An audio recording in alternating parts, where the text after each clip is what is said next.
Hello student. Video number 27 में इससे पहले आपने संतुलन कीमत के निर्धारण के बारे में पढ़ लिया। वीडियो नंबर 28 में हम पढ़ेंगे संतुलन कीमत में परिवर्तन किस प्रकार से होते, कौन कौन सी दशाएं हैं। चैप्टर नंबर 5 बाजार संतुलन का इम्पॉर्टेंट टॉपिक है। संतुलन कीमत में के अगर परिवर्तन की बात करें तो इस परिवर्तन को हम तीन प्रकार से समझ सकते, तीन कैटेगरी में बांटकर। सबसे पहले,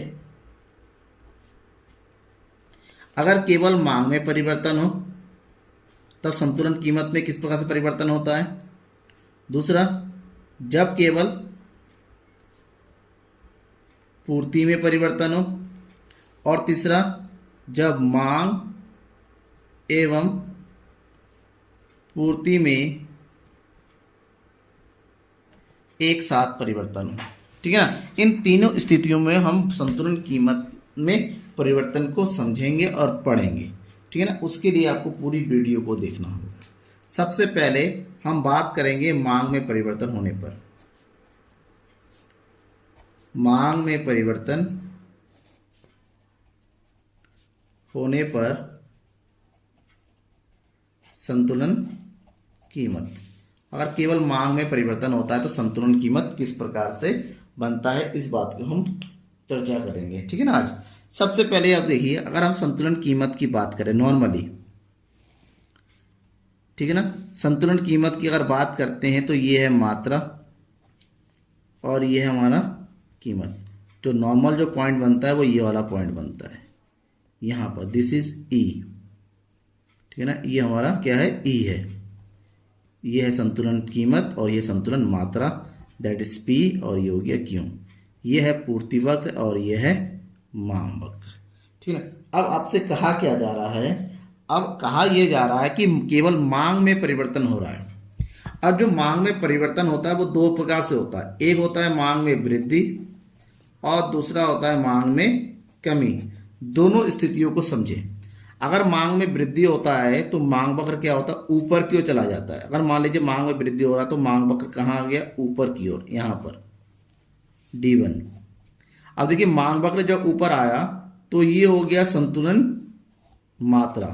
तो मात्रा में क्या हो गई, वृद्धि।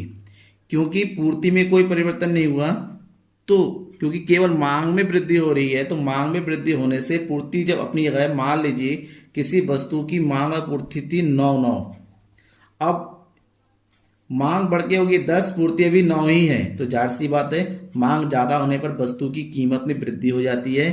तो वस्तु की कीमत बढ़ के जाएगी ऊपर की ओर, यानी कि ये भी प्लस हो जाएगी, बढ़ जाएगी। संतुलन कीमत यहाँ से क्या हो जाएगा, ये वाला पॉइंट बन जाएगा।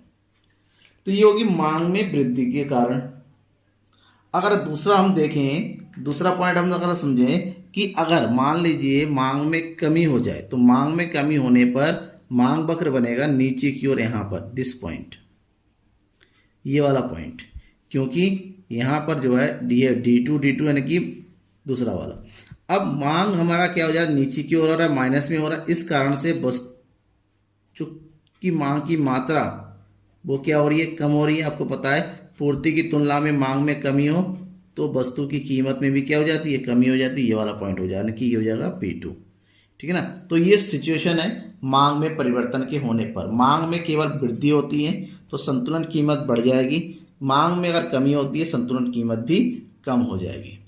अब दूसरी स्थिति, पूर्ति में परिवर्तन होने पर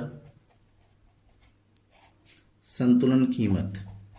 और केवल पूर्ति में परिवर्तन हो और मांग में कोई परिवर्तन ना हो, तो हम एक ग्राफ लेते हैं। एग्जाम्पल,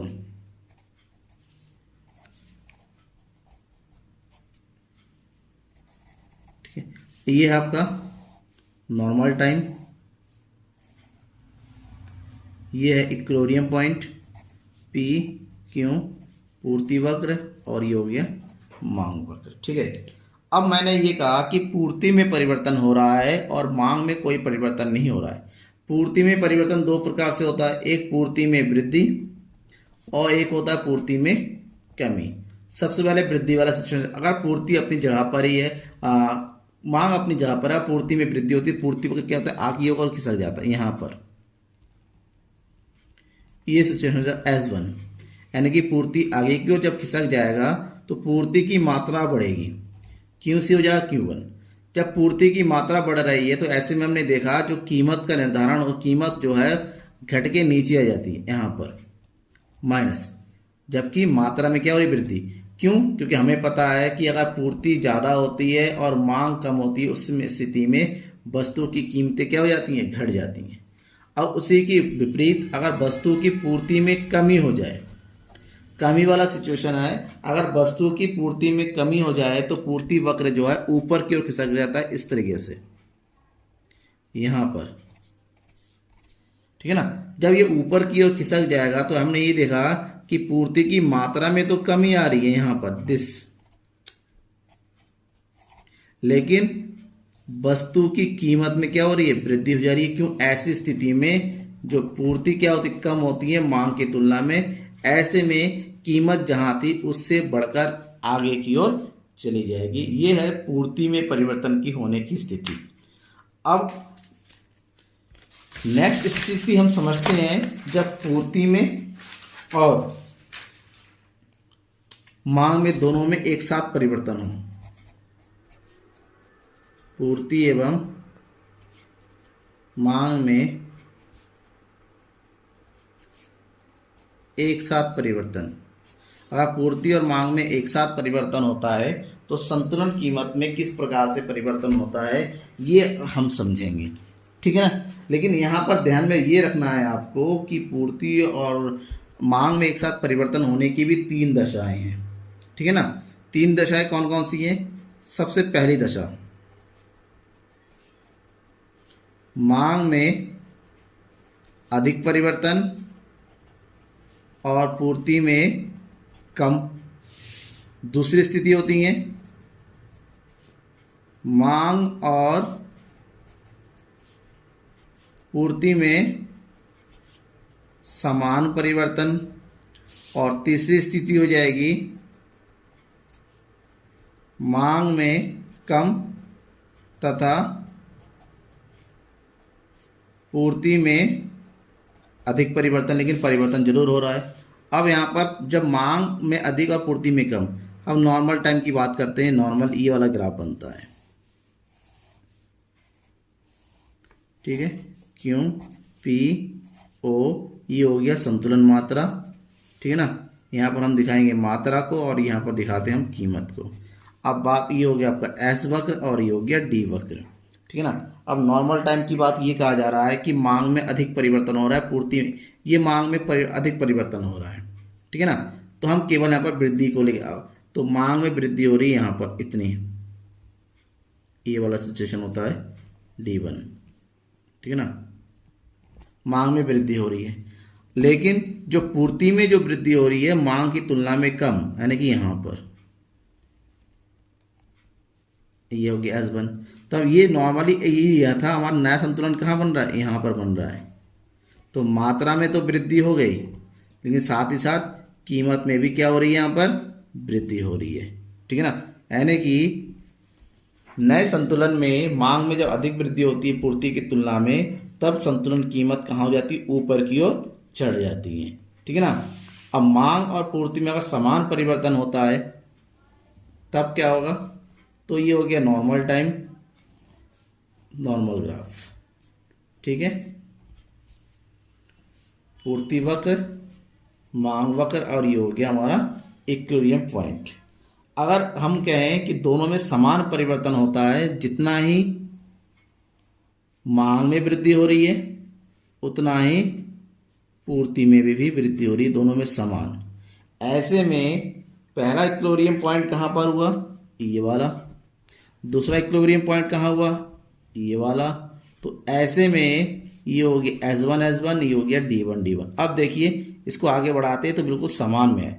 अगर दोनों में एक साथ और एक समान वृद्धि होती है तो कीमत में कोई फर्क नहीं पड़ता है, कीमत अपनी जगह पर रहता है, केवल मात्रा में क्या हो जाती है, वृद्धि होती है। ऐसा ही कमी का भी होगा, इसके विपरीत, ठीक।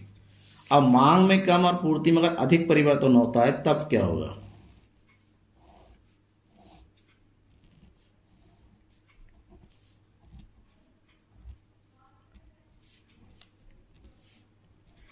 ये हो गया इक्विलिब्रियम। अब हमने ये कहा कि मांग में कम परिवर्तन हो, मांग में कम वृद्धि हो और पूर्ति में अधिक वृद्धि हो, ठीक है ना। ये हो गया S1 और ये हो गया D1।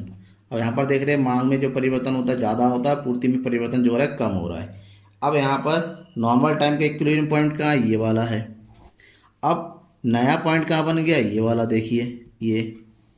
तो मांग की मात्रा में तो वृद्धि हो रही है, सही है, लेकिन कीमत में क्या हो रही है, कमी हो रही है। यानी कि नया इक्विलिब्रियम पॉइंट यहाँ बन गया है, जो कि पहले वाले से कहाँ बनेगा, नीचे बनेगा। ये कुछ स्थितियाँ होती हैं मांग में परिवर्तन, मांग और पूर्ति में एक साथ परिवर्तन होने पर ही, ठीक है ना। तो आशा करता हूँ आपको वीडियो पसंद आया होगा, ठीक है ना। तो शेयर कीजिए दोस्तों के बीच में। Thank you.